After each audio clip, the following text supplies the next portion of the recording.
वाल्मीकि जी महाराज के साथ में घटना घटी।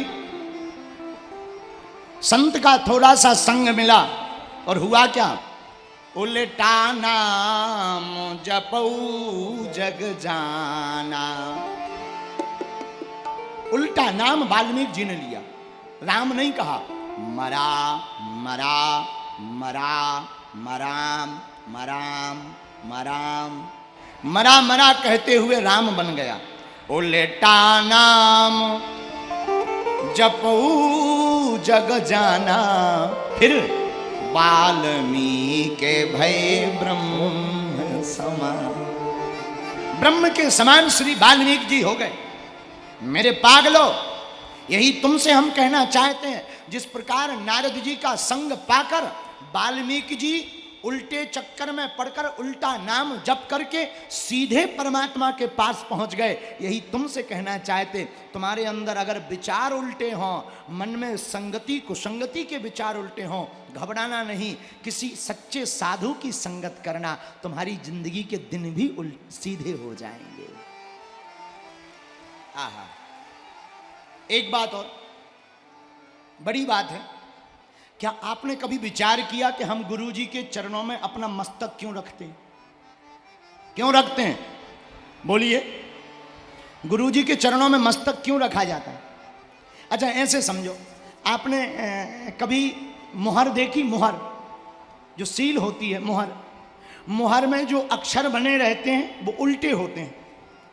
मुहर में जो अक्षर बने रहते हैं वो उल्टे होते हैं, लेकिन जब कागज पर लगाई जाती है तब सीधे उलटते हैं, उछलते हैं। उसी प्रकार जब हमारा भाग्य उल्टा हो तब गुरु के चरणों में अपना माथा रख देना चाहिए, हमारे भाग्य की रेखाएं सीधी हो जाएंगी। ये संगति का प्रभाव, संगति के प्रभाव से काजल की कोठरी ने कैसो ही सयानो जाए। अगर तुम कुसंगति में फंसोगे, बुरे लोगों के चक्कर में पड़ोगे, बीड़ी पीने वाले के साथ रहो, 4 दिन बीड़ी पी रहा हो, कोई बगल में बैठो, तुम 2-3 दिन तो धुआं सूंघोगे, आहा हैं। फिर चौथे 5वें दिन धीरे से कहोगे एक भी ले आओ जरा, बगल वाला भी कहेगा पी लो, पेट साफ रहता है। पेट के कैसा भी डिस्टर्ब हो ठीक हो जाएगा। बोलो सीताराम, जोर से बोलो।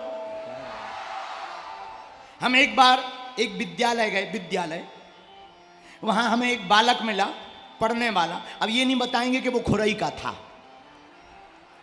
एक विद्यालय गए, एक बालक मिला, हमने कहा व्हाट्स योर नेम, क्या नाम है तुम्हारा? बोला माय नेम इज चंगीलाल। हमने कहा बहुत अच्छा है। हमने कहा एक बात बताओ, बीड़ी क्यों पीते हो? बीड़ी क्यों पीते हो? बोले गुरुजी क्या बताएं, हैं क्षमा मांगते हैं, हम बहुत छोड़ना चाहते हैं, लेकिन जिस दिन बीड़ी छोड़ देते हैं पेट साफ नहीं होता। बताओ, ऐसे भी लोग हैं। और हद तो ये हो गई, एक लड़का का पेट डिस्टर्ब, उसने कहा कि कौन सी दवा खाएं? वो लड़का बोला दवा खाने की जरूरत ही क्या है, बीड़ी पी लो, अच्छे अच्छे पेट साफ हो जाते। बोलो सीताराम, जोर से बोलो।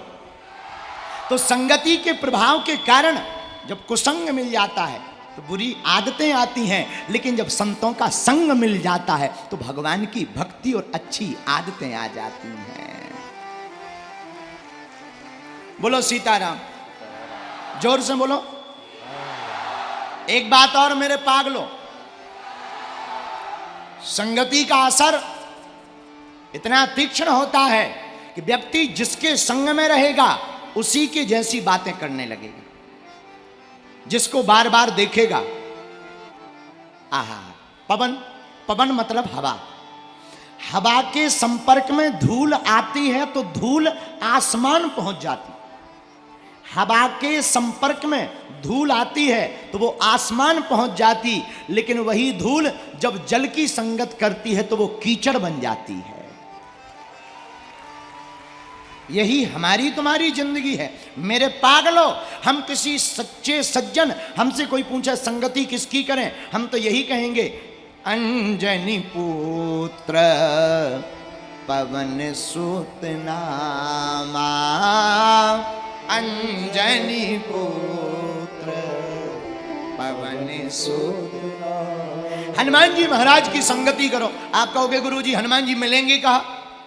श्वास श्वास सिमरन करो, वृथा श्वास मत खोए, ना जाने इस श्वास का आवन हो न हो। ये हवा, हवा क्या है? हवा कोई और नहीं, हमारा मानना है हवा के रूप में ही पवन पुत्र हनुमान जी महाराज हैं। आहा, एक संगति का असर। इसलिए खुरई और सागर के पागलों, हम तुमसे व्यासपीठ से प्रार्थना करेंगे, मेरे पागलों, तुम अपने बेटा और बेटी की संगति पर 2400 घंटे ध्यान रखो। आपका बेटा किसके साथ जा रहा, आपकी बेटी कौन सी फ्रेंडशिप में पड़ी हुई है। मेरे पागलों, अगर तुम्हारा बेटा और बेटी किसी ऐरे गहरे के चक्कर में रहेगा तो वो थिएटर, मूवी और पौवा होटल और बोतल खोलेगा, लेकिन किसी के मस्तक पर तिलक और गले में कंठी माला होगी तो वो मंदिरों में जाकर के राम नाम का कीर्तन गाएगा। बच्चों की संगति पर ध्यान रखो। कथा यही सिखाती, सुसंगति में पारो, सत्संगति में डालो। किसी गांव में एक बहुत पुराने समय में गांव की वहां की रीति थी कि वहां के लोग परम पूज्य श्री विनीत बिहारी जी महाराज, क्या कहना, संत श्री विनीत बिहारी दास जी महाराज अयोध्या के बहुत बड़े महापुरुष हुए। उनकी एक पुस्तक है व्यंगोपदेश। व्यंगोपदेश में उन्होंने लिखा कि किसी गांव में, बहुत पुराना समय, बहुत लोग रहते थे गांव में, लेकिन उस गांव की बहुत विचित्र परंपरा थी। उस गांव में कभी किसी ने दीपक जलाना सीखा ही नहीं, समझा ही नहीं, देखा ही नहीं।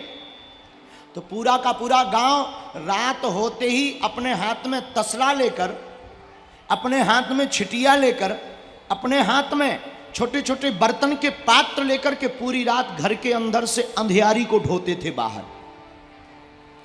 लोग पूछते थे ये क्या कर रहे हो, बोले अंधियारी ढो रहे हैं। और पूरी रात अंधियारी ढोते थे और सूर्य तो अपने समय से प्रकट होता था, और जैसे ही सूर्य प्रकट होता था तो खुश हो जाते थे, भैया आज अपन ने अंधियारी फिर से गायब कर दी।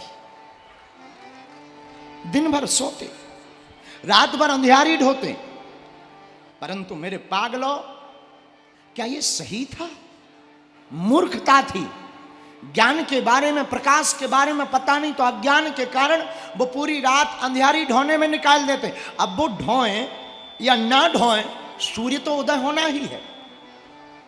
लेकिन उसी वक्त कोई पढ़ी लिखी बेटी का विवाह उस गांव में हुआ, और गांव में विवाह हुआ तो सब लोग रात को अपनी अंधियारी ढोने लगे। तो उस घर के लोगों ने अपनी नई नवेली बहू से भी कहा कि बेटा तुम भी चल। कहाँ? अंधियारी ढोते हैं, अंधियारी को बाहर निकालते हैं और हाथ में बर्तन लेकर के अंधियारी को लगे धकेलने। बहू समझ गई इनकी बुद्धियों को। उसने दूसरे दिन प्रातः काल से ही रुई बनाना प्रारंभ किया। रुई की बाती बनाई, बाती के बाद आटा के दिया बनाए और घर के कोने कोने में जाकर दीपक को रख दिया, बातियों को लगा दिया। जैसे ही रात हुई तो घर वाले फिर बोले चल अंधियारी ढोते हैं। उसने दिया सलाई ली और दीपकों को प्रज्वलित किया और देखते ही देखते पूरा घर जगमगा उठा। और जहां घर जगमगाया तो घर के लोग खुश हो गए और पूरी रात सोए। सुबह जब उठे तो गांव वाले ने पूछा, भाई आज तुम्हारी रात को आवाज नहीं आई, क्या बात है, तुमने अंधियारी नहीं ढोई? तो उन्होंने कहा कि मेरे घर पर एक ऐसी बहू आई है, बड़ा चमत्कार जानती है, अंधियारी ढोने की जरूरत ही नहीं पड़ती, अपने आप अंधियारी भाग जाती है। गांव के लोग चरणों में गिर गए। बहू ने भी मौका का फायदा उठाया, देवी बनकर बैठ गई और इसने पूरे गांव में घर घर दीपक जलवा दिए और पूरा गांव सुधर गया। अंधियारी ढोना बंद हो गया और रात को भी दीपकों का उजाला हो गया। मेरे पागलों, एक संगति ने पूरे गांव की दिशा और दशा बदल दी। यही हम तुमसे फिर कहना चाहते हैं, तुम सुबह नहीं तो शाम, शाम नहीं तो रात, एक संगति बहुत अच्छी रखो। क्यों? 60 सुधरहि सैत संगति पाई, 60 सुधरहि